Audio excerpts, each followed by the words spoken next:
Well, when I walk through Parliament, I'm always amazed about the history. Британ парламентинде басып жүрүп, мен ар дайым анын тарыхын эстеп таң калам. Британ парламенти жүздөгөн жылдар бою калыптанган. Ал дароо учурдагыдай иштеген эмес. Кыргызстан сыяктуу демократияны жаңыдан куруп жаткан мамлекеттерге биз өз ишмердүүлүгүбүздү түшүндүрөбүз. Бирок ошол эле учурда биздин системаны көчүрүп баруу катачылык болоорун дагы билебиз. Биз өкмөттүн ар бир кадамына дыкат көңүл буруларын жана өкмөт оор суроолордон коркпой, аларга даяр болуусу зарыл экендигин бөлүшкүбүз келет. Себеби бул кадамдан кийин парламент кабыл алган мыйзамдар дагы мыкты даярдалган болот. Андан тышкары депутаттын ишине керектүү техникалык тажрыйбабыз менен дагы бөлүшкүбүз келет. Ар бир саясатчы маанилүү көйгөйлөргө көңүл буруусу үчүн ага жардам керек. Ишибизди улантып, келечекте Кыргызстан менен олуттуу тажрыйбаларыбыз менен бөлүшөбүз деп ишенем. Кыргызстан Борбор Азиядагы демократия аралы деп аталып келет. Чынында коңшу мамлекеттерге салыштырганда Кыргызстандагы саясий жараян ачык жана адилеттүү коомду көздөй жылып баратат. Бирок күчтүү парламенттик системанын ингредиенттери кандай? Yeah, I mean, I think transparency is the best way. Албетте, ачыктык эң маанилүү багыт. Бийликтеги адамга контролду жоготуу абдан оор. Бирок демократиялуу мамлекеттер маалыматты коомго жеткирүүгө умтулушу абзел. Айтылган информация талдалып, конструктивдүү сын пикир аркылуу демократия жакшыртылат. Демек, оор суроолорго жооп кайтаруу өтө маанилүү. Кыргызстан сиз айткан багытты көздөй жылып баратабы? Yeah, I think it is, and it's fantastic that we're celebrating 25 years of diplomatic relationships with the UK. Ооба, менимче ошол багытта бара жатат. Быйыл Кыргызстан менен Британия дипломатиялык мамилелеринин 25 жылдыгын белгилөөдө.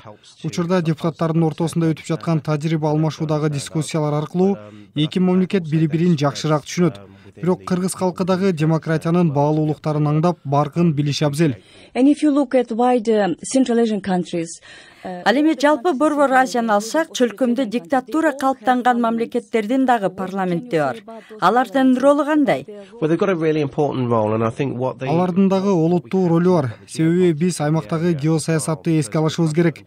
Орусия менен Кытай коңшу мамлекет болгондуктан Борбор Азиядагы саясий система айырмаланып турат. Кыргызстан эки ири державанын таасири жана кысымына карабастан демократия багытындагы жетишкендиктери өтө маанилүү. Жана алар өз ишин уланта берүүсү дагы зарыл. Келечекте Кыргызстан демократиянын баалуулуктарын таратууда чөлкөмдөгү ири оюнчуга айлануу мүмкүнчүлүгү бар.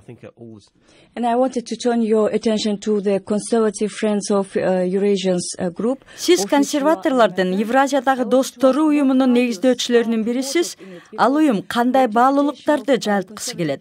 Себеби консерватор деген идея Кыргызстанда улуттук баалуулуктар жана улуттук кызыкчылык менен байлануу. Well, the Conservative Party as a whole does have values in terms of being patriotic and Консервативдик партия жалпысынан патриотизмди даңазалайт. Бирок партия борбордук бийлик гана туура деген ойдон алыстап, ар бир тургунга окшош мүмкүнчүлүктү түзүү, ар бир жаранга ийгиликке жетүү үчүн керектүү аспаптарды, мисалы билим берүү тармагында болобу же турак жайга жетүү болобу, окшош шарт түзүүнү көздөйт. Ошол учурда биз кандайдыр бир жамаат, коомчулук түзгүбүз келет. Биз айтылган баалуулуктарыбызды Кыргызстандан келип Британияга отурукташкан жарандар менен бөлүшкүбүз келет. Кыргызстандыктар ишкердик жөндөмүн көрсөттү. Биз окшош баалуулуктарыбызды даңазалап, жергиликтүү саясатта дагы аны чагылдыргыбыз келет. Андан тышкары жогоруда айтылган баалуулуктар эки мамлекеттин ортосундагы мамилелерди күчөтөт деп ишенем.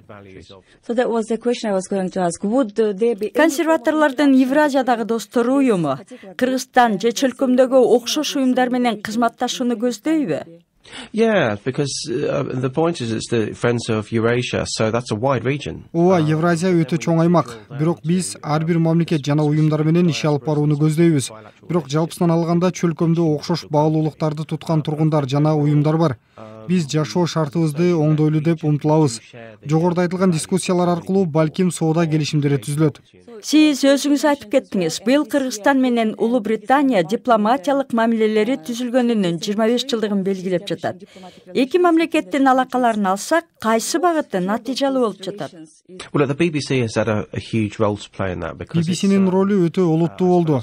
Улуу Британия тарыхында империяны түзүп, дүйнөдөгү эң күчтүү армиясы бар эле. Эми Британия соодага, башкача айтканда жумшак күчкө көңүл бурат. Ал себептен BBC дүйнөлүк кызматынын ролу өтө чоң. Дүйнө жүзүндө көптөгөндөр англис тилинде сүйлөйт жана андан көп түшүнөт. Бул жетишкендикке BBC'нин дагы салымы бар. Бирок биз бир гана өзүбүздүн тажрыйбабыз менен бөлүшпөй, силерден дагы үйрөнгүбүз келет. Эки тараптуу алака түзүү маанилүү. 25 жылдын ичинде бизге ушул багыт өтө маанилүү болду. Эки мамлекетти соода жакындатат эмеспи? Бирок Кыргызстан менен Британиянын ортосундагы соода жокко эседей туюлбайбы сизге? There's so much more we can do. The famous Silk Road of years gone by. Биз өтө көп иш жасай алабыз. Тарыхтагы улуу жибек жолун эле эстесек. Азыр жаңы жибек жолу тууралуу сөз болууда. Ал учурда кездеме жана калемпир сыяктуу товарлардын соодасы болгон. Бирок ал эки тараптуу соода болчу. Бүгүнкү күнү Кытай экономика тармагында ири держава. Бирок Британиядагы билим берүү, инфраструктура жана финансы тармагында мыкты адистери бар. Кыргызстандын гендери, текстиль жана башка бизге керектүү тармактары бар. Биз Европа биримдигинен чыгып жатып, Европадан тышкары мамлекеттер менен, анын ичинде Борбор Азиядагы өлкөлөр менен соода кылууга кызыктарбыз.